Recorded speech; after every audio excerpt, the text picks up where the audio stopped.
안녕하세요. 부티비 구독자 여러분. 부동산 114 윤지혜 수석연구원입니다. 오늘은 아무래도 연휴 혹은 추석을 앞두고 있다 보니까 추석 이후 시장에 대한 전망들을 좀 궁금해 하실 것 같아서 그거와 관련해서 이제 간단하게 설명을 드리고 브리핑을 마치도록 하겠습니다. 현재 이제 추석 전에 우리가 좀 살펴봐야 될 지금 상황은요.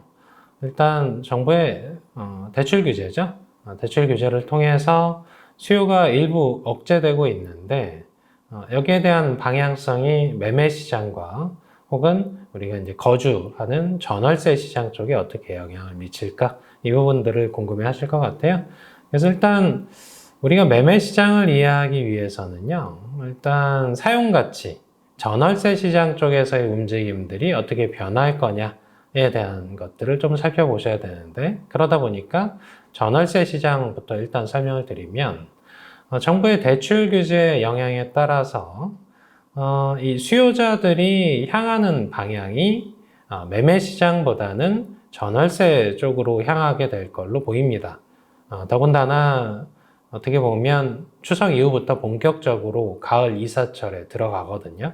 그러면 계절적인 부분들은 실수요자가 좀 더 영향을 많이 받습니다. 투자 수요보다는.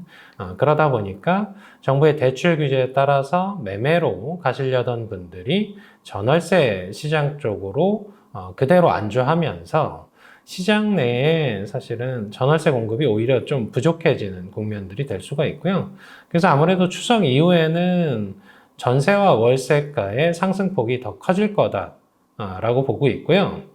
이 부분들이 또 영향을 미치는 부분들은 어디에 있냐면 전세를 끼고 매매 시장 쪽에 유입되는 수요의 자극 요소가 됩니다. 무슨 얘기냐면 대출 규제를 했기 때문에 본인이 이제 대출 공식적인 금융에서 이제 대출 여력이 떨어지면 사금융을 활용을 하게 되는데 이게 전월세 시장이거든요.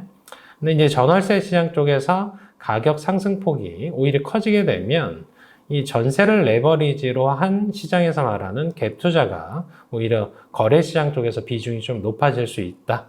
이런 부분들을 설명을 드릴 수가 있고, 다만 이제 매매 시장 쪽에 좀 국한해서 보신다면 대출 규제 영향에 따라서 아무래도 수요가 좀 줄어드는 부분들이 있기 때문에 그간 좀 상승폭을 확대하던 고가 지역들, 우리가 서울에서 중심지라고 할 수 있는 지역들, 혹은 경기권에서 중심지라고 할 수가 있는 과천, 광명, 혹은 성남, 혹은 판교, 분당, 그리고 우리가 위례 신도시 이런 곳들 있잖아요. 이 지역에서는 상승폭이 좀 둔화할 수 있다. 정도에서 수요자가 좀 빠질 수 있다라는 걸 설명을 드리는 거고요. 왜 그러냐면 회복할 만큼 회복해서 그렇습니다. 그러다 보니까 대출 규제 영향에 좀 민감하게 수요가 이탈할 수 있다. 이렇게 보시면 좋을 것 같고요. 그리고 이 부분들 덕에 아무래도 매매 쪽에서는 9월과 한 10월 사이에서는 이제 가계부채 증가 속도도 좀 둔화되면서 원하는 만큼의 회복 속도를 좀 보긴 어려운데, 다만 주의하실 점은 이렇게 중심지 쪽에서 회복 속도가 떨어지는 반면에 오히려 외곽지 쪽, 그동안 못 오르고 있던 곳들은 실수요 시장. 무슨 얘기냐면 정부의 이제 정책 대출은 지금의 대출 규제 영향을 덜 받습니다. 거기에 관련된 수요자 기반들은 아무래도 외곽지에 있기 때문에 그쪽에서는 오히려 지금의 이제 정책 대출이 더 규제 받기 전에 먼저 이 대출을 활용하자 이런 수요가 있기 때문에 외곽지 쪽에서는 상승폭에 큰 별다른 영향을 미치기는 어려울 것 같다 정도에서 전망을 드리고요. 그래서 추석 이후에도 전반적으로는 추세가 크게 변하는 건 없습니다. 다만 주의하실 점은 전월세 시장은 상승폭이 커질 예정이니까 이건 시차를 두고 하반기 시장 11월과 12월의 매매 시장에 영향을 미칠 수 있는 이슈다 정도에서 시장을 보시면 좋을 것 같습니다.